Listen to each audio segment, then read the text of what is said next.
Puji Tuhan, hari ini kita bersyukur bahwa Tuhan tidak pernah meninggalkan kita.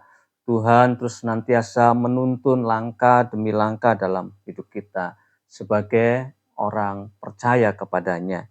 Hari ini saya mengajak kita bersama-sama untuk kembali merenungkan tentang sesuatu yang seringkali mungkin kita anggap hal biasa, tetapi tentunya ada sesuatu sebagai pengikut Kristus yang perlu saudara dan saya istilahnya juga perlu dikalkulasi dalam hal ini, dihitung dengan baik karena apa yang Yesus ajarkan ini penting buat kita semuanya. Saya mengajak kita untuk bersama-sama membaca dalam Lukas pasal 14 ayat yang ke-28.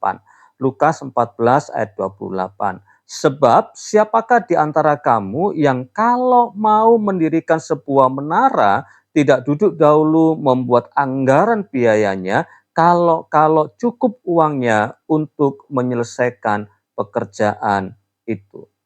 Kalau rekan-rekan membaca dalam perikop ini, LAI memberikan sebuah judul, segala sesuatu harus dilepaskan untuk mengikut Yesus.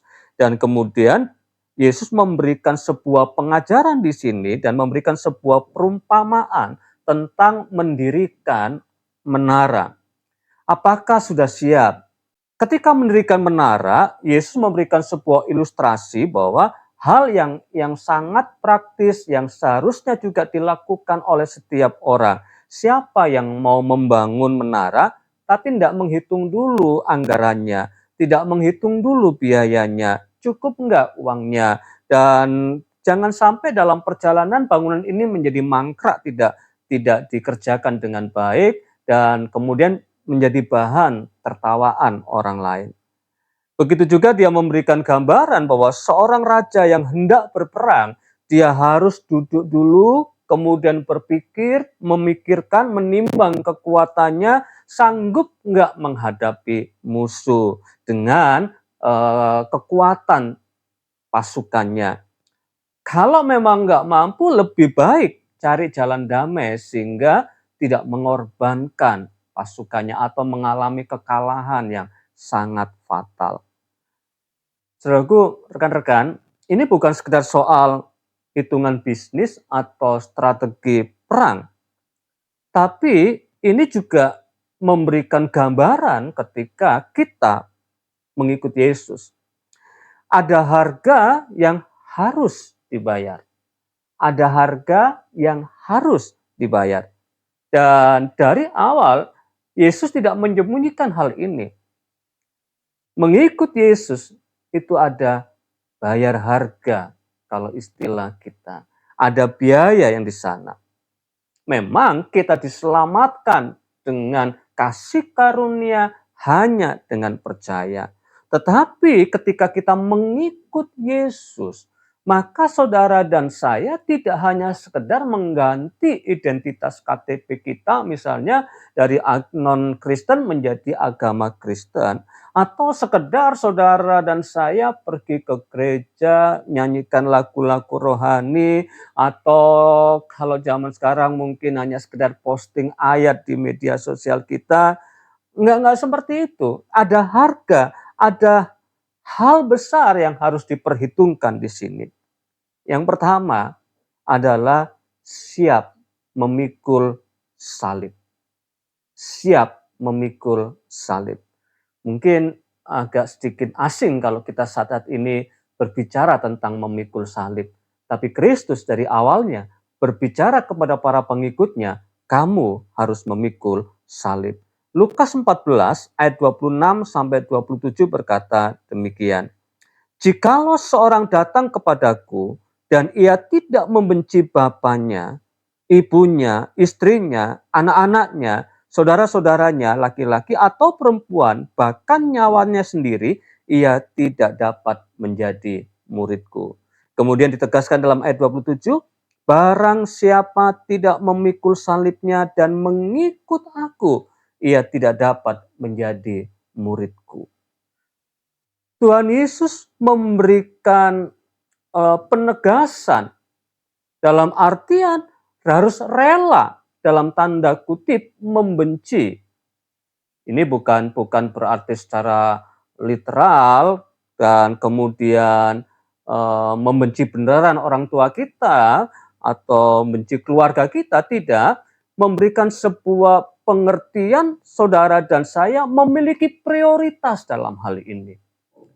Hal yang utama bukan lagi orang lain dalam sekitar kita, tapi yang utama adalah Tuhan.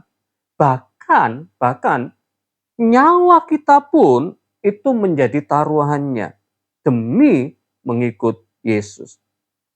Yesus menjadi hal yang utama, harus yang utama dalam hidup kita. Dan Yesus menegaskan hal ini. Kalau tidak, maka kita nggak sungguh-sungguh jadi muridnya. Ketika saudara dan saya mengikut Yesus, hitung hal ini. Engkau harus pikul salib, menempatkan Kristus sebagai hal yang utama. Sebagai pribadi yang utama dalam hidupmu. Penguasa dalam hidupmu. Kemudian yang perlu saudara dan saya juga perhitungkan lagi ketika mengikut Yesus, maka dikatakan dalam Lukas pasal 14 ayat yang ke-33, dikatakan demikian, demikian pula lah tiap-tiap orang di antara kamu yang tidak melepaskan dirinya dari segala miliknya, tidak dapat menjadi muridku. Melepaskan dirinya dari keterikatan segala sesuatu yang menjadi miliknya. Maka kalau kita nggak lakukan itu, kita nggak dapat menjadi murid Yesus. Mengikut Yesus, menjadi murid Yesus, itu berarti siap melepaskan segala milik kita.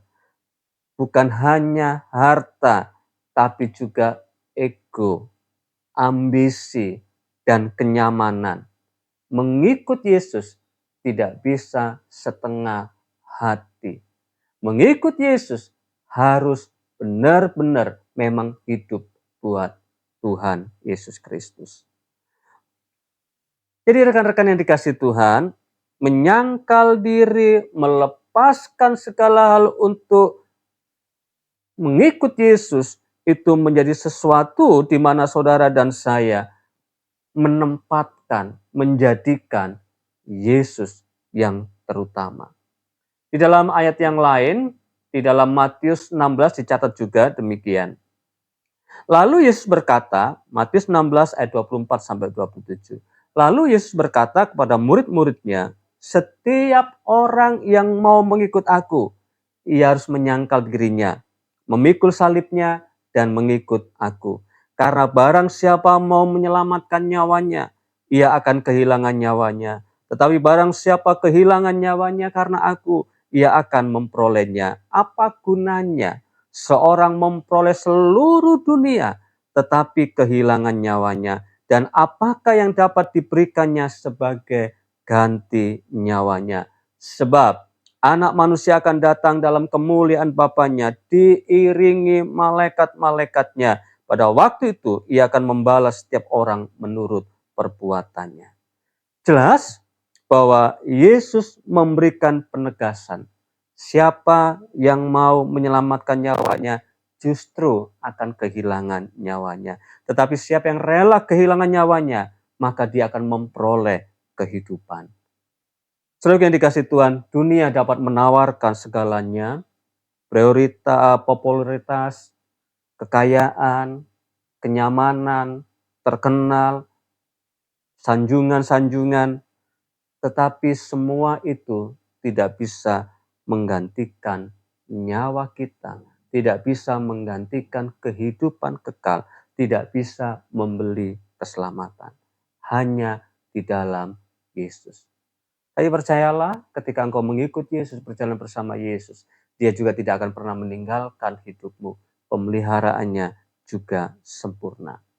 Mari, hari ini renungkan kembali hidupmu sebagai pengikut Yesus. Hitung ulang berapa harga yang harus kita bayar buat Yesus. Apakah engkau sudah menjadikan Kristus benar-benar menjadi prioritas hidupmu? Apakah kita juga masih agak sulit melepaskan sekitar kita, dunia kita, demi Dia? Mari hitung kembali. Tetapi ketika engkau sungguh-sungguh memberikannya kepada Tuhan, Dia pun akan menggantikannya buat kehidupan saudara dan saya. Tuhan Yesus memberkati. Shalom.